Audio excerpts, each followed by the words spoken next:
बहादुर। पाठ प्रवेश। बाल श्रम कानूनन अपराध है, फिर भी निम्न वर्ग की मजबूरियों का लोग फायदा उठाना चाहते हैं। छोटी अवस्था में मूलभूत आवश्यकताओं की पूर्ति के लिए उन्हें मानसिक तथा शारीरिक पीड़ाएं झेलनी पड़ती हैं। लोग मासूम नौकरों से काम भी लेते हैं और झूठे आरोप लगाकर भावनात्मक आघात देते हैं। ईमानदार और मेहनती लोगों को सम्मान और स्नेह देना चाहिए। उनके साथ सहानुभूति रखनी चाहिए। सहसा मैं काफी गंभीर हो गया था, जैसा कि उस व्यक्ति को हो जाना चाहिए जिस पर एक भारी दायित्व आ गया हो। मेरे सामने खड़ा था थिगना, गोरे रंग का 12-13 वर्ष की उम्र का लड़का।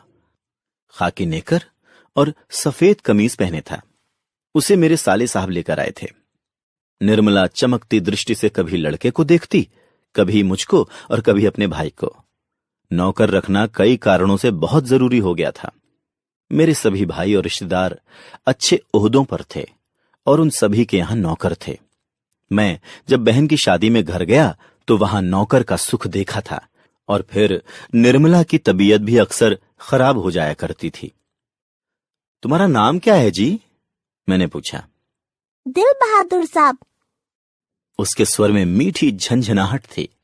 मैंने उसे कुछ हिदायतें दी कि इस घर को अपना घर समझे।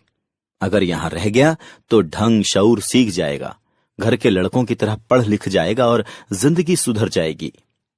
बहादुर बहुत ही हंसमुख और मेहनती निकला। उसके आने से घर में वैसा ही उत्साहपूर्ण वातावरण छा गया था जैसा कि प्रथम बार तोता, मैना या पिल्ला पालने पर होता है। निर्मला ने बहुत उदारतापूर्ण उसके नाम में से दिल शब्द उड़ा दिया। धीरे धीरे वह घर के सारे काम करने लगा। जब मैं शाम को दफ्तर से आता तो घर के सभी लोग मेरे पास आकर दिन भर के अपने अनुभव सुनाते थे।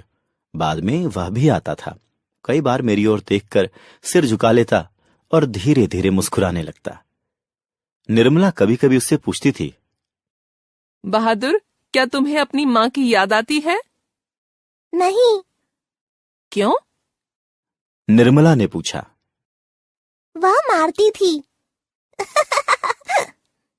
इतना कहकर वह खूब हंसता था, जैसे मार खाना खुशी की बात हो। तब तुम अपना पैसा माँ के पास भेजने को क्यों कहते हो? निर्मला ने पूछा। माँ बाप का कर्जा तो जन्म भर भरा जाता है। वह और भी हंसने लगता है। निर्मला ने उसको एक फटी पुरानी दरी और चादर दे दी थी। शाम को काम धाम करने के बाद भीतर के बरामदे में एक टूटी हुई बंसखट पर अपना बिस्तर बिछाता। इसके बाद कुछ और भी चीजें उसकी जेब से निकलकर उसके बिस्तर पर सज जाती थीं। कुछ गोलियां, पुराने ताश की एक गड्डी, कुछ खूबसूरत पत्थर के टुकड़े, कागज की नावें। वह कुछ देर तक खेलता था। दिन मजे से बीतने लगे। मैं अपने को बहुत ऊंचा महसूस करने लगा। निस्संदेह बहादुर की वजह से सबको आराम मिल रहा था। घर खूब साफ और चिकना रहता, कपड़े चमाचम सफेद। किसी को मामूली काम करना होता तो वह बहादुर को आवाज देता, बहादुर, एक गिलास पानी। बहादुर, पेंसिल नीचे गिरी है, उठा। इसी तरह की फरमाइशें। मेरा बड़ा लड़का किशोर काफी शान शौकत और रौब दाब से रहने का कायल था, और उसने बहादुर को अपने कड़े अनुशासन में रखने की आवश्यकता महसूस कर ली थी। फलतः उसने अपने सभी काम बहादुर को सौंप दिए। सवेरे उसके जूते पर पॉलिश लगनी चाहिए। कॉलेज जाने से पहले साइकिल की सफाई जरूरी थी। उसकी फरमाइशों में यदि कोई गड़बड़ी हो जाती तो किशोर उस पर हाथ छोड़ देता। रोज ही कोई ना कोई ऐसी बात होने लगी जिसकी रिपोर्ट पत्नी मुझे देती। किशोर को मना किया पर वह नहीं माना, तो मैंने यह सोचकर छोड़ दिया कि थोड़ा बहुत तो चलता ही रहता है। लेकिन कुछ दिनों बाद एक और गड़बड़ी शुरू हुई। निर्मला को मोहल्ले की किसी औरत ने यह सिखा दिया कि परिवार के लिए रोटियां बनाने के बाद वह बहादुर से कहे कि वह अपनी रोटी खुद बना लिया करे, नहीं तो नौकर चाकर की आदत खराब हो जाती है। यह बात निर्मला को जंच गई थी और रात में उसने ऐसा ही प्रयोग किया। वह अपनी रोटियां बनाकर चौके में से उठ गई। बहादुर का मुंह उतर गया। वह चूल्हे के पास सिर झुकाकर चुपचाप खड़ा रहा। पर उसने अपने लिए रोटी नहीं बनाई। रात भर वह भूखा ही रहा, पर सवेरे उठकर वह पहले की तरह ही हंसने लगा। उसने अंगीठी जलाकर अपने लिए रोटियां सेकीं।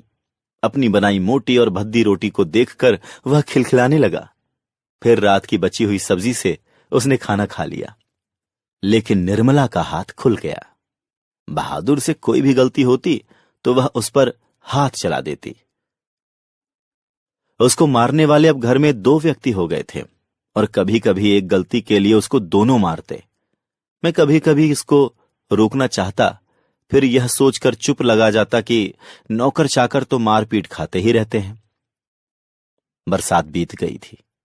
आकाश दर्पण की तरह स्वच्छ दिखाई देता। मैंने बहादुर की मां के पास चिट्ठी लिखी थी कि तनख्वाह के पैसे भेज दिया करूंगा, पर वहां से कोई जवाब नहीं आया।